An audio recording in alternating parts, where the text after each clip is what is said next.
దైవమేవాపరే యజ్ఞం యోగినః పర్యుపాసతే బ్రహ్మాజ్ఞావపరే యజ్ఞం యజ్ఞేనైవోపజుహ్వతి.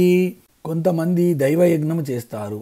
దైవయజ్ఞం అంటే దేవతలను పూజించడము, ఆరాధించడము, దేవతలను ఉపాసించడము, ధ్యానం చేయడము, వివిధ వస్తువులను కైంకర్యము చేయడము, దేవతలను ప్రార్థించడము మొదలగు కార్యక్రమం అన్నీ దైవయజ్ఞాలే. కాకపోతే ఇవన్నీ భక్తి శ్రద్ధతో కర్తృత్వ భావం విడిచిపెట్టి ఫలాపేక్ష లేకుండా భగవంతుని పరంగా కర్తవ్య నిష్ఠతో చేయాలి. వీరిని కర్మయోగులు, భక్తి యోగులు అని అనవచ్చు. ఇంకా రెండవ యజ్ఞం పేరు బ్రహ్మయజ్ఞము. దీనిని జ్ఞానయజ్ఞం అని కూడా అంటారు. ధ్యానంలో కూర్చోవడము, మనస్సును బుద్ధిని ఆత్మయందు నిలపడము, తానే బ్రహ్మగా భావించడము, చివరికి బ్రహ్మలో ఐక్యం కావడం. నిరంతరము బ్రహ్మను గురించి ఆలోచిస్తూ విచారిస్తూ మనస్సు బుద్ధి పవిత్రంగా ఉంచుకుంటే తుదకు బ్రహ్మగా మారిపోవడము సులభమే. అప్పుడు మనోబుద్ధి అహంకారాలకు ప్రతిరూపమైన చిత్తము పరమాత్మ వైపు మల్లుతుంది. చిత్తము పరమాత్మలో లీనమవుతుంది. దానిని మోక్ష మార్గము అంటారు. నిరంతరము పరమాత్మ గురించి ధ్యానిస్తూ ఆలోచిస్తూ పరమాత్మ గురించి మాట్లాడుకుంటుంటే మనస్సు బుద్ధి ప్రాపంచిక విషయముల నుండి పరమాత్మ వైపుకు మల్లుతుంది. చిత్తము సాత్వికంగా మారిపోతుంది. దుష్ట ఆలోచనలు మనసులోకి రావు. మనం ఏ వస్తువు అగ్నిలో వేసినా అది అగ్ని రూపాన్ని పొందుతుంది. ఇక ఇనుపగుండు వేసినా అది కాలి ఎర్రగా అగ్నిగోళం మాదిరి అవుతుంది. అదే ప్రకారము మనము ప్రాపంచిక విషయములలో మునిగి ఉన్న మనసును అహంకారమును పరమాత్మ వైపు మళ్లించి పరమాత్మ అనే అగ్నిలో హోమం చేస్తే ప్రాపంచిక విషయములు పూర్వజన్మ వాసనలు అన్నీ కూడా అగ్నిలో పడి తమ అస్తిత్వాన్ని కోల్పోతాయి. పరమాత్మ స్వరూపంగా మారిపోతాయి. సూక్ష్మంగా చెప్పాలంటే మనస్సును బుద్ధిని ఆత్మలో లీనం చేయడము దానినే బ్రహ్మయజ్ఞము లేక జ్ఞానయజ్ఞము అని అంటారు. భక్తితో శ్రద్ధతో ఏకాగ్రతతో వేదాలను శాస్త్రములను చదవడము, అధ్యయనం చేయడము, అర్థం చేసుకోవడము, జ్ఞానము సంపాదించడము, ఆ జ్ఞానాన్ని ఆచరించడము, తాను ఆర్జించిన జ్ఞానాన్ని 10 మందికి పంచడము, ఇవన్నీ కలిపితే జ్ఞానయజ్ఞం అవుతుంది. గీతా జ్ఞానయజ్ఞము ఇలాంటిదే. ఈ జ్ఞానయజ్ఞము అన్ని యజ్ఞములకు మూలము. జ్ఞానమే మోక్షమునకు సాక్షాత్ సాధనము. మిగిలినవన్నీ జ్ఞానము పొందడానికి ఉపకరించే సాధనాలే. అందరికీ జ్ఞానయజ్ఞము చేయడం కుదరదు. కాబట్టి ప్రాథమికంగా దైవయజ్ఞము చేస్తారు. దైవయజ్ఞము అంటే ఒక అర్చనామూర్తిని ఎదురుగా పెట్టుకొని పూజించడము, అర్చించడము, ఉపచారాలు చేయడము, నివేదనలు సమర్పించడము, ఆరతులు ఇవ్వడము ఇలాంటివి. దీనివలన ముందు భగవంతుని మీద భక్తి శ్రద్ధ నిష్ఠ కలుగుతాయి.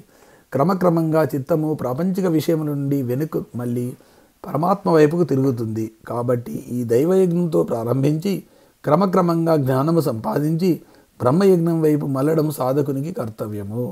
ఈ రోజుల్లో కూడా చాలామంది యజ్ఞాలు చేస్తున్నారు.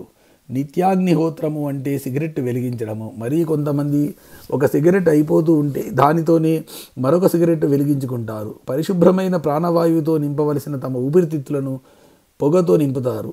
మరికొంతమంది ప్రాణాగ్నిహోత్ర యజ్ఞము చేస్తారు. అంటే వేలాపాల లేకుండా తింటూ ఉంటారు. కడుపులో ఉన్న జఠరాగ్నిలో ఏదో ఒక పదార్థము, చిరుతిళ్ళు, పిజ్జా, బర్గరు, చిప్సు, కూల్ డ్రింకులు, మత్తుపానీయాలు నిరంతరము హోమము చేస్తుంటారు. వీటిని ప్రాణాంతక యజ్ఞములని అనవచ్చు. ఎందుకంటే ఇవి జీర్ణశక్తిని నాశనం చేసి శరీరాన్ని మనసును కలుషితం చేసి ప్రాణాంతంగా పరిణమిస్తాయి. శ్రోత్రాదీనీంద్రియాణ్యన్యే సంయమాగ్నిషు జుహ్వతి శబ్దాదీన్ విషయానన్యే ఇంద్రియాగ్నిషు జుహ్వతి. కొంతమంది చెవులు మొదలగు ఇంద్రియములను సంయమము అంటే నిగ్రహము అనే అగ్నిలో హోమం చేస్తారు. మరికొందరు శబ్దము, రూపము, రసము, గంధము మొదలగు విషయములను ఇంద్రియములు అనే అగ్నులలో హోమం చేస్తున్నారు. ఈ శ్లోకంలో భగవానుడు ఇంద్రియ నిగ్రహము అంటే ఇంద్రియములను బాహ్య ప్రపంచం నుండి అంతర్ముఖం చేయడం కూడా ఒక రకమైన యజ్ఞమే అని అంటున్నాడు. ఇంద్రియ నిగ్రహము అంటే ఇంద్రియములను అణచివేయడం కాదు, ఒకరి చెబితే చేయడం కాదు. మనము మన ఇంద్రియములను ఒక క్రమశిక్షణలో ఉంచగలగాలి. ఇతరులు చెప్పినట్టు చేస్తే అది ఇంద్రియములను అణిచిపెట్టడం అవుతుంది. మనమే ఇంద్రియములను నియంత్రించగలగాలి. ఇంద్రియములు వాటిపాటికి అవి ప్రాపంచిక విషయములలో ప్రవర్తించకుండా వాటిని ఒక క్రమశిక్షణలో ఉంచాలి. దీనినే దమయజ్ఞం అని కూడా అంటారు. ఆధ్యాత్మతత్వంలో మోక్ష సాధనలో ఇంద్రియ నిగ్రహము మొట్టమొదటి మెట్టు. ఇంద్రియ నిగ్రహము లేనిది ఏమీ సాధించలేరు.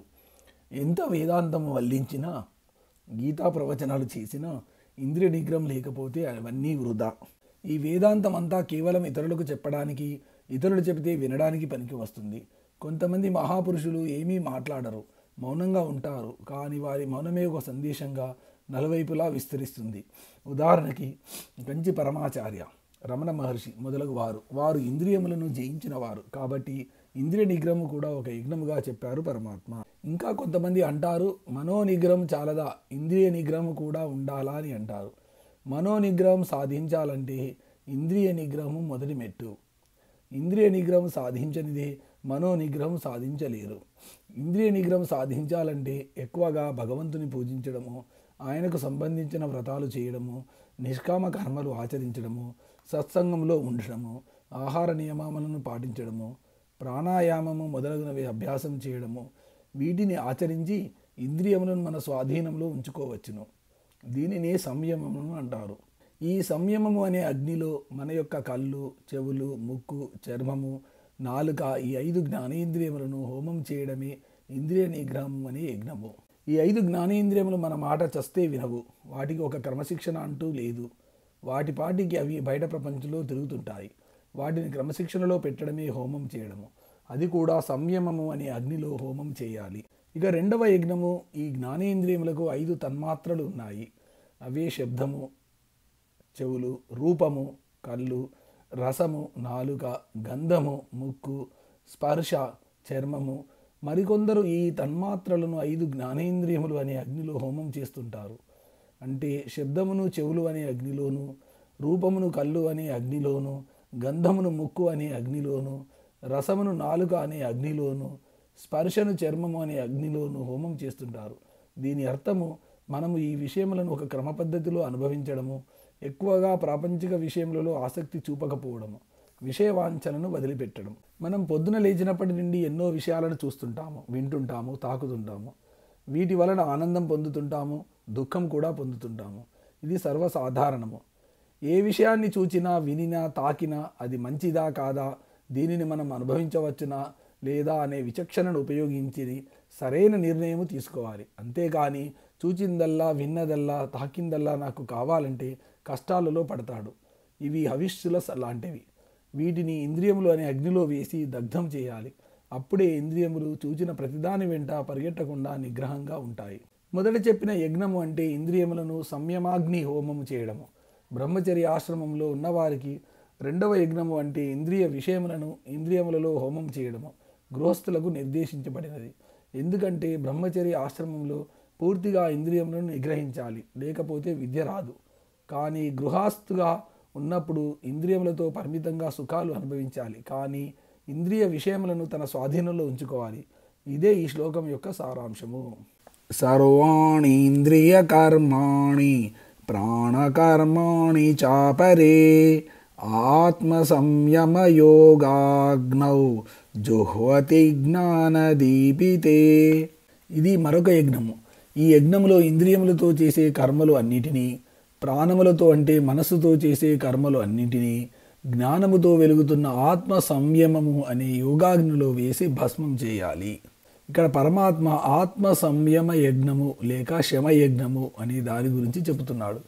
ఈ యజ్ఞంలో పంచ తన్మాత్రలు, పంచ జ్ఞానేంద్రియములు, పంచ కర్మేంద్రియములు అనే గుర్రములను మనసు అనే బలమైన కళ్ళెముతో కట్టి రథమును సక్రమంగా అనుకున్న దారిలో నడుపుతూ గమ్యం చేరుకోవడము.